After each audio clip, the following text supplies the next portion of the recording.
ಇದು ಟಾಟಾದವ್ರು ಹೊಸದಾಗಿ ಲಾಂಚ್ ಮಾಡಿರೋ LPT 812.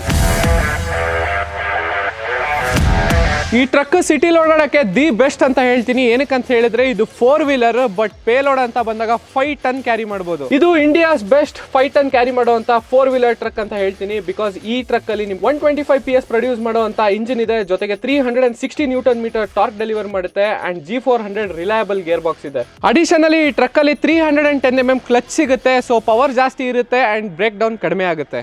ಇಲ್ಲಿ ನಿಮಗೆ 240/90 R16 ಟೈರ್ಸ್ ಇದೆ, so better grip, better mileage and run ಆಗಬೇಕಾದ್ರೆ ವೆಂಟಿಲೇಷನ್ ಚೆನ್ನಾಗಿರುತ್ತೆ. ಅಂಡ್ ಈ ಟ್ರಕ್ ನಿಮಗೆ 14 ಫೀಟ್ ಮತ್ತೆ 17 ಫೀಟ್ ಆಪ್ಷನ್ ಅಲ್ಲಿ ಅವೈಲೇಬಲ್ ಇದೆ. ಈ ಟ್ರಕ್ ನ ನೀವು ಸಿಟೀಸ್ ಆಗಲಿ ಹೈವೇಸ್ ಆಗಲಿ ಎಲ್ಲಿ ಬೇಕಲ್ಲಿ ಡ್ರೈವ್ ಮಾಡಬಹುದು ಅಂಡ್ ಸಿಟಿ ಒಳಗಡೆ ನಿಮಗೆ ಯಾವುದೇ ತರ ರಿಸ್ಟ್ರಿಕ್ಷನ್ ಇರಲ್ಲ. Because this is a 4 wheeler truck. So 4 wheeler truck segment ಅಲ್ಲಿ ಒಂಥರ ರಾಜ ಇದ್ದಂಗೆ. ನೀವೇನಾದ್ರೂ ಈ ಟ್ರಕ್ ಅಲ್ಲಿ ಲಾಂಗ್ ಡಿಸ್ಟೆನ್ಸ್ ಗಳನ್ನ ಟ್ರಾವೆಲ್ ಮಾಡಬೇಕು ಅಂತಿದ್ರೆ ಟೆನ್ಷನ್ ಇಲ್ಲ. ಬಿಕಾಸ್ 90 ಲೀಟರ್ ಫ್ಯೂಯಲ್ ಟ್ಯಾಂಕ್ ಜೊತೆ 18 ಲೀಟರ್ DF ಟ್ಯಾಂಕ್ ಇದೆ. ಬಟ್ ವ್ಯಾರಂಟಿ ಬಗ್ಗೆ ಏನ್ ಕತೆ, ಈ ಟ್ರಕ್ ನೀವು ತಗೊಂಡ್ರೆ 3 years or 3 lakh kilometers warranty ಸಿಗುತ್ತೆ.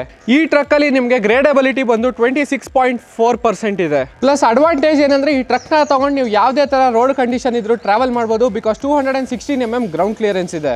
ಕ್ಯಾಬಿನ್ ಒಳಗಡೆ ಡ್ರೈವರಿಗೆ ಈಸಿ ಆಗಲಿ ಅಂತ tilt and telescopic steering wheel ಕೊಟ್ಟಿದ್ದಾರೆ. ಫ್ರಂಟ್ ಅಲ್ಲಿ ಆಂಟಿ ರೋಲ್ ಬಾರ್ ಇದೆ for better stability. Truck suspension ಬಗ್ಗೆ ಮಾತಾಡಬೇಕು ಅಂದ್ರೆ ಫ್ರಂಟ್ ಅಲ್ಲಿ ಪ್ಯಾರಾಬಾಲಿಕ್ ಸ್ಪ್ರಿಂಗ್ಸ್ ಇದೆ, ರೇರ್ ಅಲ್ಲಿ ಸೆಮಿ ಎಲೆಕ್ಟ್ರಿಕಲ್ ಪ್ಯಾರಾಬಾಲಿಕ್ ಆಕ್ ಸ್ಪ್ರಿಂಗ್ಸ್ ಕೊಟ್ಟಿದ್ದಾರೆ. ಈ ಒಂದು ಹೆವಿ ಡ್ಯೂಟಿ ಟ್ರಕ್ ಬ್ರೇಕ್ಸ್ ಬಗ್ಗೆ ನೀವು ಟೆನ್ಷನ್ ಮಾಡ್ಕೊಳ್ಳೋದೇ ಬೇಕಿಲ್ಲ. ಬಿಕಾಸ್ ಇದರಲ್ಲಿ ನಿಮಗೆ SCAM ಏರ್ ಬ್ರೇಕ್ಸ್ ಬರುತ್ತೆ. ಸೊ ನಿಮ್ಗೆ ಏನಾದ್ರೂ ಈ ಟ್ರಕ್ ಬಗ್ಗೆ ಇನ್ನೂ ಜಾಸ್ತಿ ಇನ್ಫಾರ್ಮೇಶನ್ ಬೇಕು ಅಥವಾ ನಾನು ಪರ್ಚೇಸ್ ಮಾಡಬೇಕು ಅಂತಿದ್ರೆ nearest Tata motor commercial vehicle dealership ನ ವಿಸಿಟ್ ಮಾಡಿ ಅಂಡ್ ಇದೇ ತರ ಒಂದು 4 ವೀಲರ್ ಟ್ರಕ್ ನ ತಗೊಂಡು ನಿಮ್ಮ ಬಿಸ್ನೆಸ್ ನ ಎಕ್ಸ್ಪ್ಯಾಂಡ್ ಮಾಡಬೇಕು, ಇನ್ನೂ ಜಾಸ್ತಿ ಸೇವ್ ಮಾಡಬೇಕು ಅಂತಿದ್ರೆ Tata LPT 812 is a right choice.